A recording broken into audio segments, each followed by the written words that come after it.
WW2, 99 Days of Hell, the Filipino and American soldiers who bled Japan dry on the Bataan Peninsula.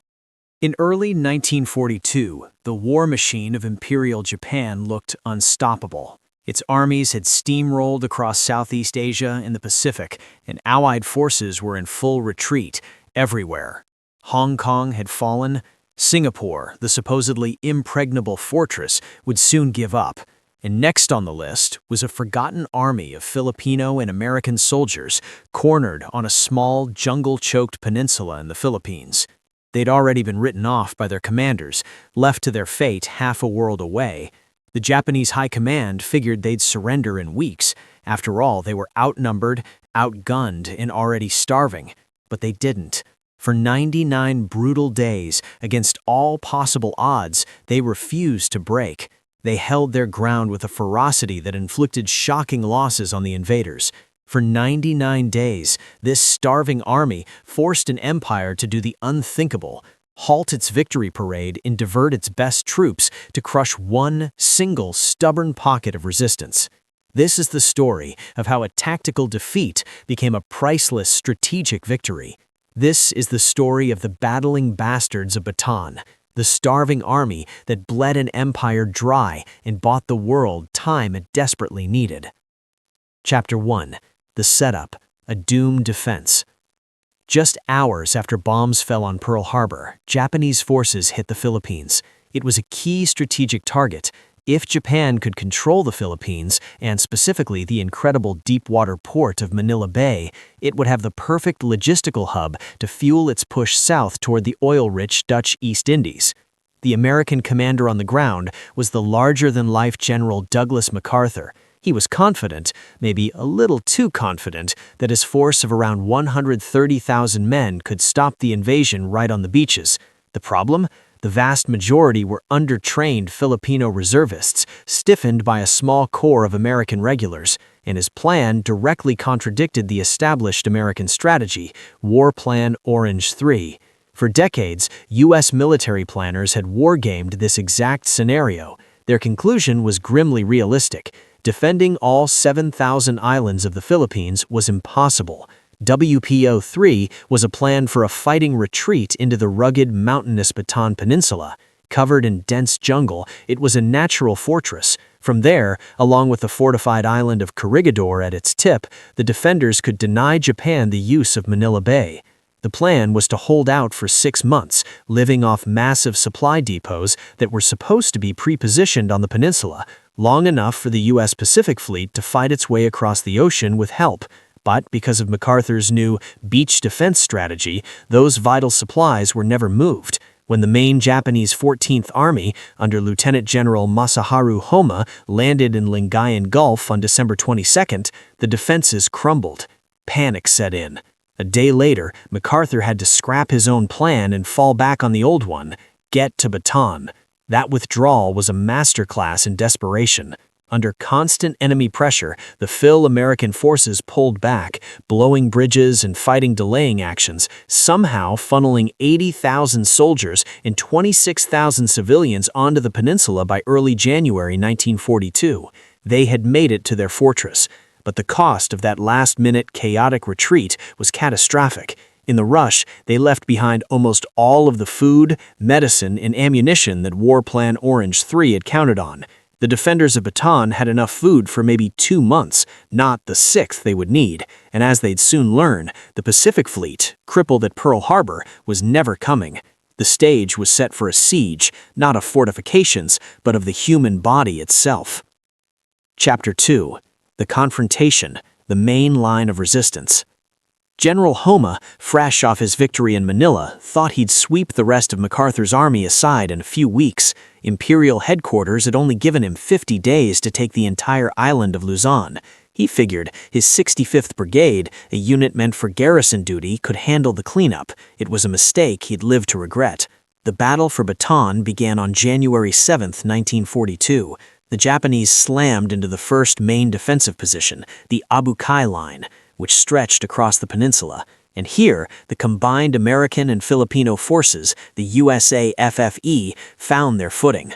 The terrain was a nightmare of thick jungle, steep ravines, and volcanic peaks. It was the kind of ground that completely neutralized Japan's advantage in tanks and artillery, turning the war into a brutal, bloody infantry fight. The fighting was savage. The Philippine Scouts, an elite unit of Filipino soldiers in the U.S. Army, fought with incredible discipline and courage, throwing back Japanese assaults again and again.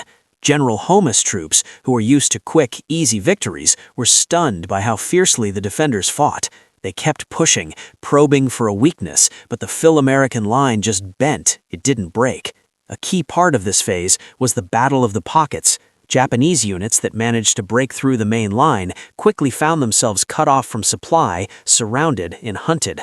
Methodically, despite their own shortages, the defenders annihilated these pockets. In a series of bloody fights from late January to mid-February, nearly 2,000 elite Japanese soldiers were wiped out. Only 34 wounded men made it back to their own lines. The starving army was proving to be a deadly opponent.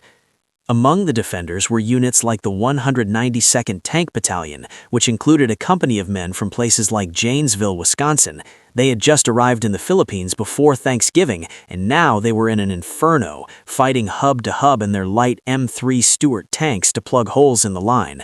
They were a perfect snapshot of the defending army. Ordinary men from Wisconsin and Nueva Ecija fighting and dying together. By early February, General Homa was in shock. His forces had suffered over 7,000 casualties, with another 10,000 to 12,000 of his men sidelined by the same tropical diseases now hitting the defenders. His famous 14th Army had been fought to a dead stop. On February 8th, in a move that was deeply humiliating, Homa ordered his men to pull back. He was forced to go back to Tokyo, cap in hand, and beg for massive reinforcements. The defenders had won a temporary, almost unbelievable victory. They had bled the Japanese advance dry, but the clock was ticking. Their worst enemies, hunger and disease, were already inside the wire. Chapter 3. The Confrontation, the Siege of Hunger and Disease. The Japanese pause in February didn't bring relief, it just brought a quieter, slower kind of hell.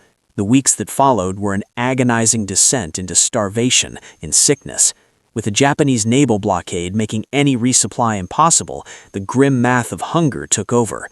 Almost immediately, the official daily ration was cut in half, then it was cut again and again. Soon, men were trying to survive on as little as 300 calories a day. They ate their cavalry horses. When the horses were gone, they ate the pack mules. When the mules were gone, they hunted monkeys, pythons, and iguanas in the jungle. The staple food, rice, was often contaminated with maggots and worms, but they ate it anyway. By April, the average soldier had lost 30% of his body weight. The standard for combat effective became horrifyingly simple. Could you walk 100 yards without staggering and still have the strength to fire your rifle? Soon, less than half the army could meet that standard. The rest were ghosts, skeletons in ragged uniforms, haunted by a gnawing hunger that never went away. Then came the disease. The Bataan Peninsula was a malarial nightmare, and medical supplies were gone almost immediately. There was no more quinine to treat malaria. Dysentery, scurvy, and beriberi swept through the ranks, incapacitating thousands. 2 makeshift open-air jungle hospitals overflowed with over 10,000 sick and wounded men, cared for by the heroic Angels of Bataan, a group of American military nurses who had refused to be evacuated. The psychological toll was just as bad. Japanese planes dropped leaflets with pictures of the surrender at Singapore, asking why the men on Bataan were fighting a lost cause. Radio Tokyo taunted them with news from home and promises of food, anything to break their spirit. And from the United States, nothing. No news, no sign of the promised relief convoy. The men felt abandoned, sacrificed. It was in this crucible of despair that they gave themselves a new name, one born of bitterness and dark humor, captured in a famous verse, "We're the battling bastards of Bataan. No mama, no papa, no Uncle Sam." They were utterly alone, fighting for a cause they knew was hopeless, held together only by duty and a stubborn refusal to quit. But that defiance couldn't last forever. Chapter 4. The Resolution, the Final Assault and Fall. By the end of March, General Homa was ready. He had his reinforcements, thousands of fresh, elite troops from the home islands, backed by heavy artillery and overwhelming air power. He was now facing an army of specters. On April 3, 1942, the final Japanese offensive began. It opened with the most intense artillery and aerial bombardment of the entire campaign. For hours, the ground shook as hundreds of guns pounded the Allied lines. The starving, disease-ridden defenders who had held on for 3 incredible months were shattered. The line that had been unbreakable in January simply dissolved in a matter of hours. The Japanese attack focused on Mount Samat, the linchpin of the entire defensive line. After a heroic but futile defense, the position was overrun. The Phil-American army collapsed. Units disintegrated, men were cut off, and the entire front descended into chaos. The battle was over. Command on Bataan had passed to Major General Edward P. King, Jr. King, a veteran artilleryman, now faced an impossible choice. His orders, echoing down from General Wainwright on Corregidor and MacArthur in Australia, were clear: no surrender. But King saw the reality on the ground. He saw an army that was no longer a fighting force, but a collection of 75,000 starving, sick men about to be slaughtered. To keep fighting would be a pointless massacre. In the early morning of April 9, 1942, the 99th day of the battle, General King made his decision. To save the lives of the men under his command, he would disobey his orders. He sent a small party forward under a white flag to seek terms. He knew the decision could mean a court-martial, the end of his career.